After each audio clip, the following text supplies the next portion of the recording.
Update करें आपको, रुपया तारीख की कम तरीन सतह तक गिर चुका है और डॉलर की कदर में मुसलसल इजाफा देखा जा रहा है।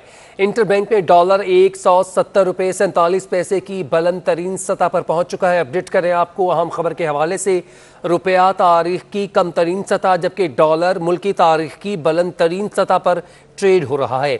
इंटरबैंक में डॉलर 170 रुपये 47 पैसे की बुलंद तरीन सतह पर पहुंच चुका है। इंटरबैंक में डॉलर की कीमत के हवाले से आपको अपडेट करें तो 170 रुपये 40 पैसे पर ट्रेड किया जा रहा है।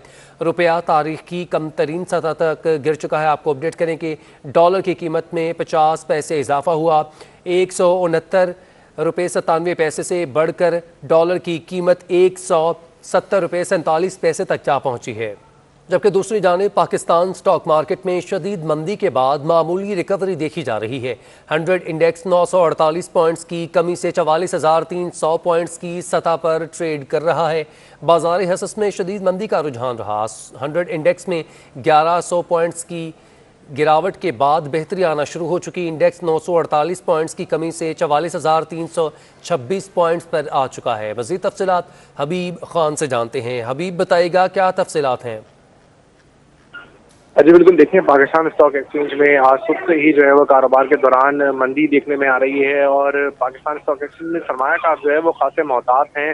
100 इंडेक्स में हमने देखा कि ट्रेडिंग के दौरान 1200 से ज़ायद पॉइंट्स की जो है वो कमी देखी गई, जिसके बाद 100 इंडेक्स 44,000 की जो नफसियाती हद है उससे भी ब्रेकआउट कर गया था। लेकिन अब 100 इंडेक्स में थोड़ी सी रिकवरी देखने में आई है और उसके बाद मामूली रिकवरी के बाद 100 इंडेक्स में 44,000 की जो सतह है वो बहाल हुई है और सरमायाकार को उम्मीद है कि आज शाम तक जो है वो जो क्लोजिंग आएगी तो मार्केट में इंडेक्स में थोड़ी सी मजीद बेहतरी आएगी। जी ठीक है, अगर जब तक मार्केट क्लोज होगी तो थोड़ी सी बेहतरी आने की तवक्को की जाती है। बहुत शुक्रिया हबीब, आपने अपडेट किया। आवाम हो जाए महंगाई की चक्की में पिसने के लिए तैयार। चक्की के आटे का 10 किलो का थैला 20 रुपये महंगा होकर 800 रुपये का हो चुका है। चक्की मालिकान के मुताबिक गंदम महंगी होने के बायस आटा महंगा किया गया। तफसीलात जानते हैं हमारे नुमाइंदा सलाल वड़ाइच से, जो कि इस वक्त एक चक्की पर मौजूद है। सलाल, बताइएगा। जी बिल्कुल, इस वक्त मुल्क भर में महंगाई अपने ऊंच पे है। डॉलर की कदर में रिकॉर्ड इजाफे के बाद अशिया खुर्दनोश की कीमतों में इजाफे का सिलसिला भी जा रहा है। आज फ़ी किलो आटे की कीमत में 2 रुपये इजाफा हो गया, जिसके बाद चक्की आटा 78 रुपये से महंगा होकर 80 रुपये पर फ़रोख्त हो रहा है।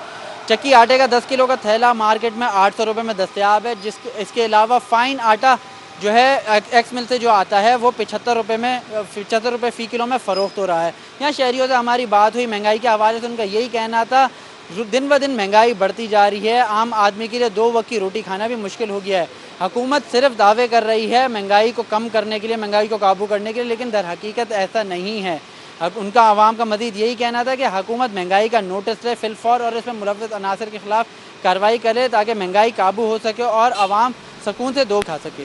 जी बहुत शुक्रिया, आपने अपडेट किया। आपको बताएं कि रुपया तारीख की कम तरीन सतह पर पहुंच चुका है और डॉलर की कदर में मुसलसल इजाफा देखा जा रहा है। इंटरबैंक में डॉलर 170 रुपये 47 पैसे की बुलंद तरीन सतह पर पहुंच चुका है, जिसकी वजह से रोज़मर्रा की जो चीज़ें हैं जो बाहर से बरामद की गई जो बरामदात हैं वो भी महंगी हो चुकी हैं। इंटरबैंक में डॉलर 43 पैसे महंगा हो चुका है। 169 रुपये 97 पैसे की जो सतह थी उससे अबूर करके 170 रुपये 40 पैसे की तरीन सतह पर पहुंच चुका है। मजीद तफसीलात जानेंगे अशरफ खान से। अशरफ, बताइएगा, डॉलर की जो है वो कदर बढ़ती जा रही है, रुपया मजीद कमजोर होता जा रहा है। जी, देखा जा रहा है डॉलर की जो तलब बढ़ी है उससे मुसलसल डॉलर की कदर में इजाफा हो रहा है। रुपया जो तारीखी कम तरीन सतह पर आ गया। इस वक्त इंटरबैंक में डॉलर देखा जाए तो अब तक कारोबार के दौरान 50% महंगा हो चुका है और 50 पैसे महंगा होने के बाद इंटरबैंक में डॉलर जो है 170 रुपये 47 पैसे पर पहुंच गया है। साथ ही ओपन मार्केट में भी इंटरबैंक के बाद डॉलर जो है 20 पैसे महंगा हुआ 172 रुपए की बुलंद तरीन सतह पर पहुंचा हुआ है और यहाँ पे कहा जा रहा है कि 4.5 माह में डॉलर अब तक 18 रुपए महंगा हो चुका है, जिससे पाकिस्तान के बैरूनी कर्जों का बोझ है 2000 अरब रुपए का इजाफा हो गया। इसकी बुनियादी वजह जो है करंट अकाउंट खसारा जो बड़ा है उसकी वजह से एक्सचेंज रेट पर दबाव देखा जा रहा है। साथ ही जो सबसे अहम है, अक्टूबर में 1 अरब डॉलर जो इस्लामिक सकूक बॉन्ड की मैच्योरिटी है उसकी अदायगी है, उसका भी दबाव है और साथ में जो कंटेनर की जो किराए हैं वो 10 गुना इजाफा हो गया। यानी 1000 डॉलर से बढ़ के 10 से 12,000 डॉलर पहुंच गया। उसकी वजह से डॉलर की तलब बढ़ गई है और रुपया मुसलसल गिर रहा है। अशरफ, बताइएगा कि ये कौन से फैक्टर्स हैं जो कि डॉलर को मजीद जो है वो बुलंद करते जा रहे हैं? जी देखें तो आपकी तमाम की अदायगी जो है सबसे अहम है, क्योंकि पाकिस्तान ने अगस्त में 6 अरब 22 करोड़ डॉलर की दरामदाद की है, जिसकी वजह से जो जैसे कि आपकी पेट्रोलियम मसनूआत की जो तलब है वो भी बढ़ गई है। देखा जाए कि नुमाइंदा अशरफ खान हमारे साथ मौजूद थे। राब्ता मुनक़ता हो चुका। नाजरीन को अपडेट करेंगे निर्बैंक में डॉलर 170 रुपये 47 रुपये की बुलंद तरीन सतह पर ट्रेड हो रहा है।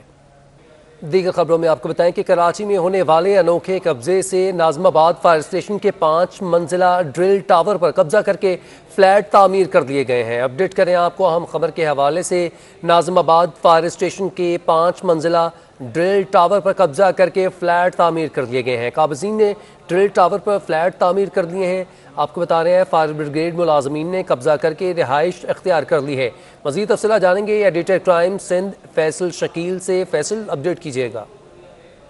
जी बिल्कुल, आपने कराची में चाइना कटिंग के हवाले से, प्लॉट कब्जे के हवाले से तो सुना होगा, लेकिन मैं आपको बताऊं कि फायर ब्रिगेड स्टेशन में ड्रिल के लिए बनाई जाने वाली इमारत, जहां पर जो है वो ट्रेनिंग दी जाती थी, वहां पर भी जो है कब्जा कर लिया गया है। मेरे अक़ब में आप देखेंगे कि ये जो है वो एक टावर बना है, जो कि 5 मंजिला टावर बनाया गया था। और ये टावर इसलिए बना था कि यहाँ पर जो है वो फायर फाइटर्स को ट्रेनिंग दी जाती थी, ड्रिल कराई जाती थी, तरबियत होती थी उनकी यहाँ पर कि अगर किसी इमारत में आग लगे तो उसको जो है वो किस तरह बुझाया जाए। इसमें आग लगा के जो है वो ट्रेनिंग होती थी। लेकिन इस पर जो है वो कब्ज़ा हो गया, इस पर दीवारें बन गई और इस पर जो है वो फ्लैट आबाद हो गए। ये नाज़िमाबाद फायर स्टेशन है जिसके अंदर ये सूरत हाल हुई है। हमारी यहाँ पर जो यहाँ के फायर स्टेशन ऑफिसर है उनसे बात हुई है, हिमायूं, उनका ये कहना है कि इससे मुताल्लिक उन्होंने चार्ज लेने के बाद एडमिनिस्ट्रेटर कराची को ख़त तहरीर किया है और उसमें कहा है कि इस पर नोटिस लिया जाए और ये कब्ज़ा ख़त्म कराया जाए। यहाँ पर जो लोग हैं उनका ये कहना है कि ये जो है यहाँ पर फायरमैन रहते हैं और वो इसलिए रहते हैं कि आग बुझाने के लिए जो है फौरी तौर पर गाड़ियों में सवार हो जाए। लेकिन ये जो है वो इसलिए नहीं बनी थी, जबकि पीछे जो है वो फायरमैन्स के क्वार्टर्स हैं, फैमिली क्वार्टर्स हैं, वहाँ पर फायरमैन की फैमिलीज़ भी रहती है। लेकिन इस फायर टावर पर, जो कि ड्रिल टावर है, इस पर कब्ज़ा हो गया है और तकरीबन 5 जो है वो फ्लैट बना दिए गए हैं और यहाँ पर जो है फैमिलीज़ रह रही हैं। तो 20 शहर के अंदर इस तरह से कब्जा कर लिया, वो भी सरकारी मुलाजिम मज़े से रह रहे हैं और कोई पूछने वाला नहीं है। ठीक है, कब्जे के हवाले से फैसल शकील अपडेट कर रहे थे, बहुत शुक्रिया। लेजेंड कॉमेडियन उमर शरीफ जर्मनी के अस्पताल में इस वक्त इलाज जारी है। उमर शरीफ को बुखार होने की वजह से जर्मनी के अस्पताल में दाखिल करवाया गया है। अपडेट करें आपको हम खबर के हवाले से। लेजेंड कॉमेडियन दिल के आर्जे में मुब्तला हैं और पाकिस्तान में वो आगा खान अस्पताल में ज़ेर इलाज थे। अमरीका रवानगी के लिए एयर एम्बुलेंस को मदऊ किया गया था, जो कि जर्मनी उसका स्टॉप था और जर्मनी पर तबीयत नासाज होने की वजह से लेजेंड कॉमेडियन उमर शरीफ को जर्मनी के अस्पताल में दाखिल किया गया है। वहाँ पर उनकी तबीयत बेहतर होगी तो एयर एम्बुलेंस के ज़रिए उनको एक बार फिर से सवार करके अमरीका रवाना कर दिया जाएगा। उमर शरीफ को ले जाने वाली एयर एम्बुलेंस के हवाले से आपको अपडेट कर रहे हैं। बुखार होने की वजह से उनको जर्मनी के अस्पताल में दाखिल कर दिया गया है। लेजेंड कॉमेडियन उमर शरीफ का जर्मनी के अस्पताल में इस वक्त इलाज जारी है। उनका स्टॉप था जर्मनी का, जिसके बाद आइसलैंड में उन्होंने अपनी एयर एम्बुलेंस की रिफ्यूलिंग करवानी है, जिसके बाद जॉर्ज वाशिंगटन अस्पताल, जो कि अमेरिका में DC वाशिंगटन में है, वहाँ पर उनका इलाज होना है। ये तमाम तर तैयारियाँ उनके लिए की गई थी। एयर एम्बुलेंस कराची आई उनको लेने के लिए। वफाकी हुकूमत और सिंध हुकूमत ने मुआवनत की और इनके इलाज के लिए फंड्स भी जारी किए। अपडेट करें आपको, लेजेंड कॉमेडियन उमर शरीफ जर्मनी के अस्पताल में इस वक्त ज़ेरे इलाज हैं। उनको बुखार की वजह से जर्मनी में रोका गया है और जर्मनी के जो हॉस्पिटल है वहाँ पर वो ज़ेरे इलाज हैं। इस वक्त उनके साथ उनकी अहलिया ज़री गज़ल भी मौजूद है, लेकिन उनके पास यूरोप का वीज़ा ना होने की वजह से, जर्मनी का वीज़ा ना होने की वजह से उनको 4 घंटे जो है एक पुलिस स्टेशन में बैठना पड़ा। जब उनको जारी किया गया वीज़ा तो तब वो हॉस्पिटल में जा सकी। मज़ीद तफसीलात जानेंगे सैयद ज़ीशान अहमद से। ज़ीशान, अपडेट कीजिएगा।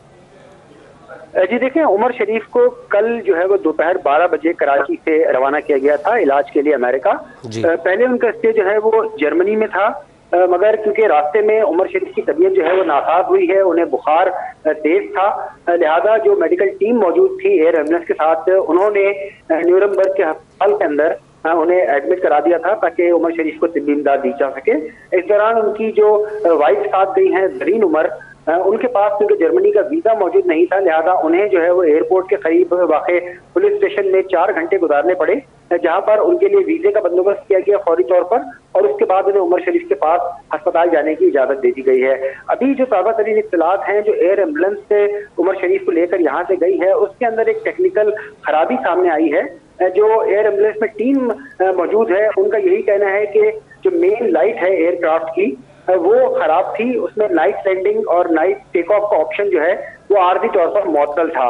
लिहाजा उमर शरीफ क्योंकि अभी जर्मनी में न्यूरमबर्ग के अस्पताल में जेर इलाज है, वहां पर अब उनकी तबीयत जो है वो काफी बेहतर बताई जा रही है और मेडिकल टीम ने उन्हें आगे सफर के लिए फिट करार दिया है। ताहम अब ये फैसला किया जा रहा है कि जहाज क्योंकि जर्मनी में ही रजिस्टर्ड है, लिहाजा वहां पर उसको रिपेयर करने की कोशिश की जा रही है, उसकी खराबी दूर करने की कोशिश की जा रही है। दूसरी सूरत में एयर एम्बुलेंस को वहां पर तब्दील किया जाएगा और दूसरे जहाज में उमर शरीफ को जो है वो 7 घंटे प्रवास करके आइसलैंड पहुंचाया जाएगा, जहां पर स्टॉप ओवर होगा, वहां पर उमर शरीफ को रेस्ट भी कराया जाएगा। जी ठीक है, बहुत शुक्रिया ज़ीशान अहमद, आपने अपडेट किया। एडमिनिस्ट्रेटर कराची मुर्तज़ा वहाब ने क्लिफ्टन में 2 तलवार पर नए बस स्टॉप का इफ्तिताह कर दिया। जदीद डिवाइस लगाने पर पुलिस अफसरान की तारीफ भी की। एडमिनिस्ट्रेटर कराची का ट्रैफिक का निज़ाम बेहतर बनाने के लिए जदीद तर डिवाइस लगाने पर पुलिस का शुक्रिया और उनकी तारीफ।